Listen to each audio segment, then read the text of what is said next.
Pakar filsafat moral Profesor Dr. Romo Frans Magnus Suseno, SJ, menilai bahwa Barada Richard Eliezer memutuskan menjadi justice kolaborator dalam kasus pembunuhan Brigadir Yosua adalah karena suara hati dan nalurinya sebagai manusia yang menyadari kekeliruannya dan ingin mengungkap kebenaran. Suara hati Baradae itu, kata Frank Magnus, muncul karena sadar kasus yang melibatkan dirinya sudah sangat kompleks dan berakibat buruk bagi korban banyak orang. Hal itu diungkapkan Romo Magnus saat menjadi saksi ahli dalam sidang kasus pembunuhan Brigadir Joshua dengan terdakwa Baradae di Pengadilan Negeri Jakarta Selatan, Senin 26 Desember 2022. Kepada Profesor Dr. Frans Magnus Suseno, terima kasih sudah berkenan menjadi ahli pada hari ini, merupakan guru besar emeritus Sekolah Tinggi Filsafat Triyakara, Jakarta. Izinkan kami bertanya kepada ahli. Ahli kita kenal sebagai ahli filsafat moral.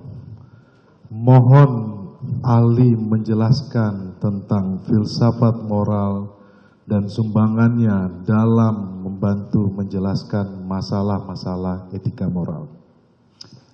Terima kasih, Yang Mulia.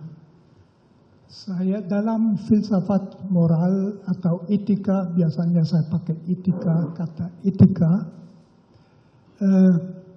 ada dua masalah yang relevan.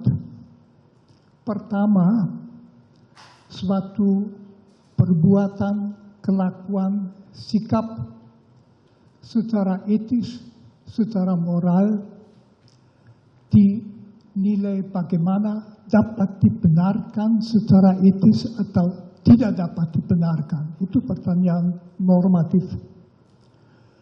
Pertanyaan kedua adalah apabila seseorang melakukan sesuatu yang menurut norma etika tidak dapat dibenarkan, apakah dia harus dianggap secara moral bersalah atau tidak? Bisa saja dia tidak mengerti atau dia bingung. Perkenankan saya sedikit menjelaskan dua poin ini. Pertama,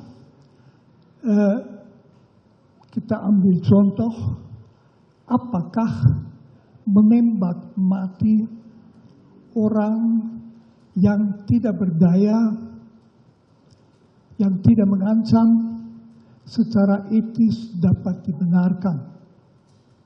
Jawaban etika saya kira unanim, tidak dapat dibenarkan.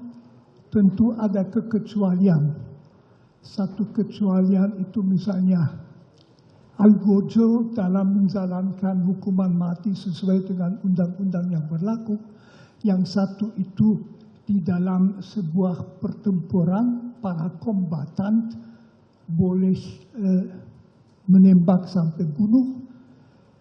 Yang ketiga dalam rangka membela nyawa, baik nyawa sendiri dari bela sendiri maupun nyawa orang lain, itu kekecualian.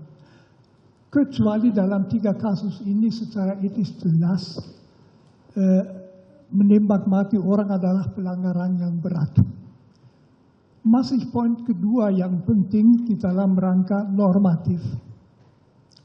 Apakah orang yang berhak memberi perintah dapat memerintahkan orang lain melakukan sesuatu, misalnya menembak orang yang sudah tidak berdaya sampai mati atau tidak?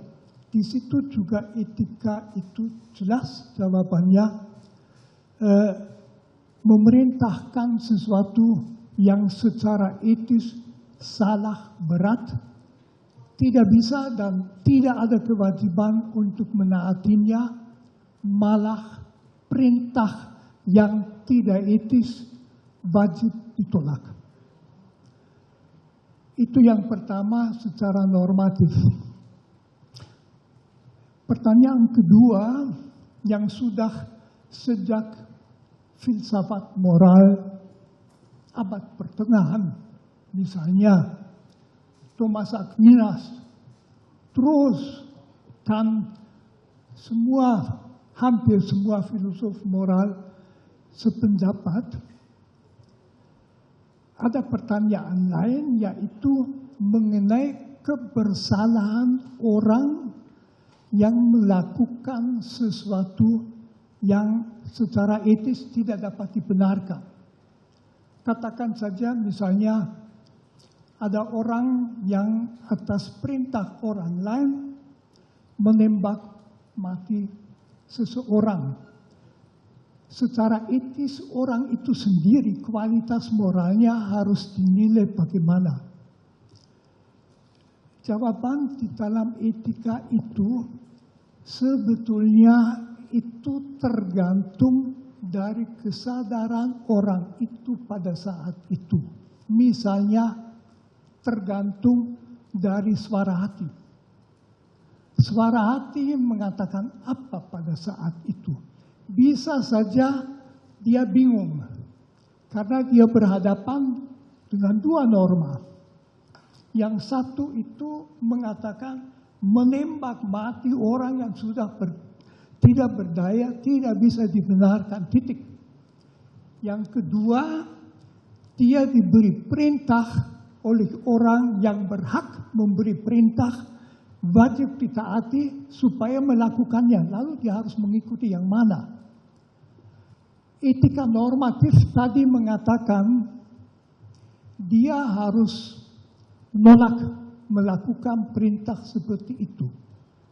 Akan tetapi dalam etika yang memeriksa kebersalahan seseorang dan itu penting, akan ditanyakan apakah dia mempunyai cukup kejelasan. Misalnya dia bingung. Ada misalnya beberapa unsur yang amat sangat bisa membuat orang bingung. Yang memberi perintah itu bukan sekedar atasan. Misalnya rektor universitas kepada dosennya, melainkan bagaimana kalau misalnya perintah diberikan di dalam rangka militer, dalam operasi militer, atau dalam rangka kepolisian atau BRIMOB kalau mau. Di dalam situasi itu, melaksanakan perintah adalah budaya yang ditanamkan di dalam orang-orangnya. Kita di Indonesia tahu sering suka pakai istilah laksanakan. Laksanakan, datanya you anggap tepat atau tidak, bukan, laksanakan. Atau istilahnya siap. Dan jadi pokoknya orang itu mungkin juga perlu di dalam situasi. Nah, tambah pertimbangan begini.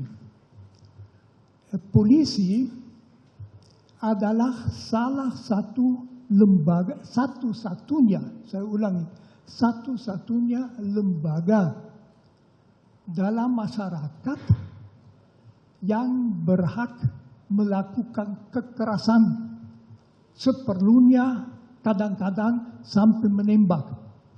Polisi dalam melaksanakan undang-undang boleh memegang orang, mendorong orang, menangkap orang, menahan orang dalam situasi yang membenarkan, boleh menembak. Jadi bagi seorang polisi, rem psikis terhadap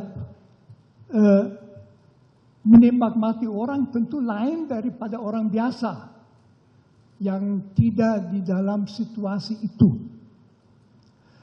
Lalu faktor yang amat sangat menentukan kebersalahan, apakah orang betul bersalah atau tidak, yang juga akan kelihatan dari apakah dia kemudian menyesal atau tidak.